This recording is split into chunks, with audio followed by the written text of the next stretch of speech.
ഇന്ന് നമുക്ക് പരിപ്പും മാങ്ങയും തക്കാളിയും വെച്ച് നല്ലൊരു കൂട്ടാൻ ഉണ്ടാക്കാം. വരൂ.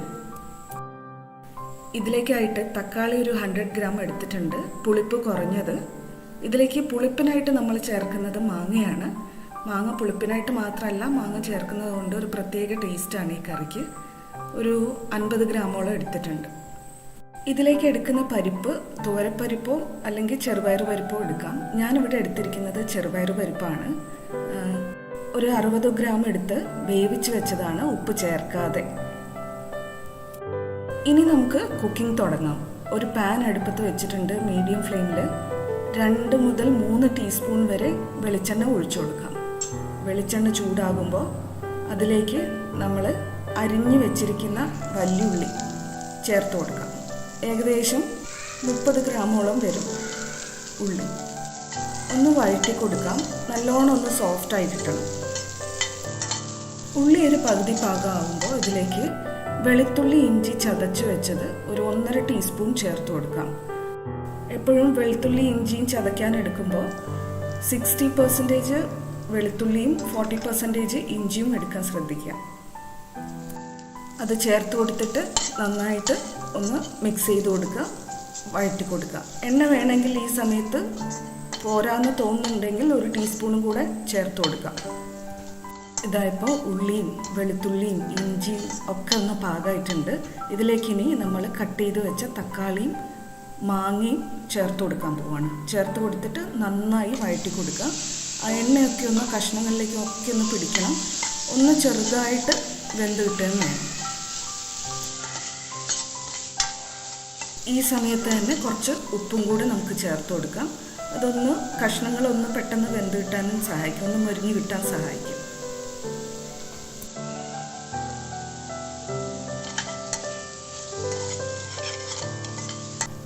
ഇതിപ്പോൾ ഒന്ന് നന്നായിട്ട് വഴണ്ട് വന്നിട്ടുണ്ട്.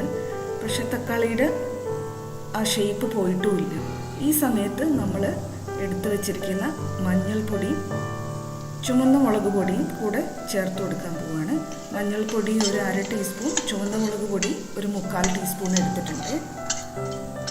പൊടികളുടെ പച്ചമണം മാറുന്നത് വരെയും അതൊന്ന് ആ എണ്ണയിൽ കിടന്ന് ഒന്ന് ബ്രൈറ്റ് ആകുന്നത് വരെയും കഷ്ണങ്ങളിലേക്ക് ഒന്ന് കോട്ട് ചെയ്ത് കിട്ടുന്നവരെ ഇളക്കി കൊടുക്കുക. അതിനുശേഷം നമ്മൾ ഇതിലേക്ക് ഒരു 1/2 കപ്പോളം വെള്ളം ഒഴിച്ചു കൊടുക്കുകയാണ്. ഇത് വേവാൻ വേണ്ടുന്ന വെള്ളം മാത്രം.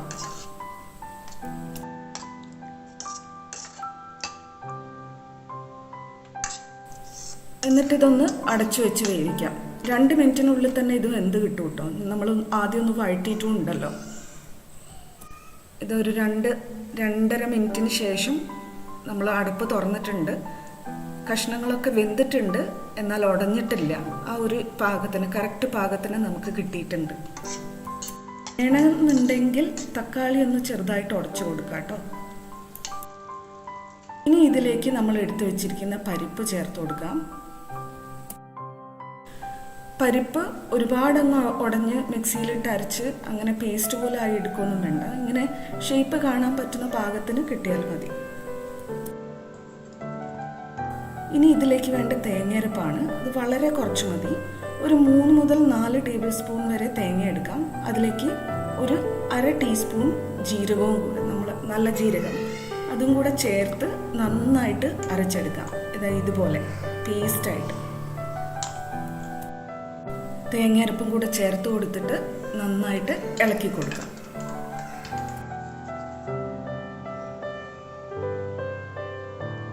മിക്സിയിലുള്ള ബാക്കി തേങ്ങയും കൂടെ കുറച്ച് വെള്ളം ഒഴിച്ച് ഒന്ന് കറക്കിയെടുത്ത് ഇതിലേക്ക് ഒഴിക്കുന്നുണ്ട്. തേങ്ങയും പരിപ്പും നന്നായിട്ട് കറിയിലേക്ക് ഇളക്കി ചേർത്ത് കൊടുക്കാം കേട്ടോ. ഈ സമയത്ത് നമുക്ക് ഉപ്പും കൂടെ അഡ്ജസ്റ്റ് ചെയ്ത് കൊടുക്കാം. ഇനി കറി ഒന്ന് ചെറുതായിട്ട് തിളക്കട്ടെ കേട്ടോ. ഇതപ്പോൾ തിളയ്ക്കുന്നുണ്ട്. ഇനി താളിപ്പ് മാത്രമാണ് ബാക്കി. താളിപ്പിന് പാകത്തിനുള്ള ഒരു പാൻ അടുപ്പത്ത് വെച്ചിട്ടുണ്ട് മീഡിയം ഫ്ലെയിമിൽ. 1 ടേബിൾ സ്പൂൺ വെളിച്ചെണ്ണ ഒഴിച്ചു കൊടുത്തിട്ടുണ്ട്. വെളിച്ചെണ്ണ ചൂടാകുമ്പോൾ അതിലേക്ക് കടുകും കുറച്ച് ഉലുവമണികളും, ഒരു 1/4 ടീസ്പൂൺ ഉലുവയും 1 ടീസ്പൂൺ കടുകും ചേർത്ത് കൊടുക്കുക. കടുകും ഉലുവയും പൊട്ടി തുടങ്ങുമ്പോൾ അരിഞ്ഞു വെച്ചിരിക്കുന്ന കുറച്ച് സവാളയോ അല്ലെങ്കിൽ ചെറിയ ഉള്ളിയോ ചേർക്കാം. ഒരു 2 ടേബിൾ സ്പൂൺ മതി. ഉള്ളി ഒന്ന് ചെറുതായിട്ട് മൊരിഞ്ഞു വരുമ്പോൾ അതിലേക്ക് കറിവേപ്പിലയും വറ്റൽമുളകും, ഒരു 2 വറ്റൽമുളകും ഒരു കുറച്ച് കറിവേപ്പിലയും മതി. അത് ചേർത്ത് കൊടുത്തിട്ട് 5 സെക്കൻഡ് നേരെ ഇളക്കി നേരെ കറിയിലേക്ക് ചേർക്കാം കേട്ടോ. ഇതാ നമ്മുടെ കറി റെഡിയാണ്. ഇത് ചോറിൻ്റെ കൂടെയാണ് ഏറ്റവും ബെസ്റ്റ്, പക്ഷെ ചപ്പാത്തിക്ക് നന്നായിട്ട് ചേരും. ഇതെല്ലാവരും വീട്ടിൽ ട്രൈ ചെയ്ത് നോക്കിയിട്ട് ഫീഡ്ബാക്ക് പറയണേ.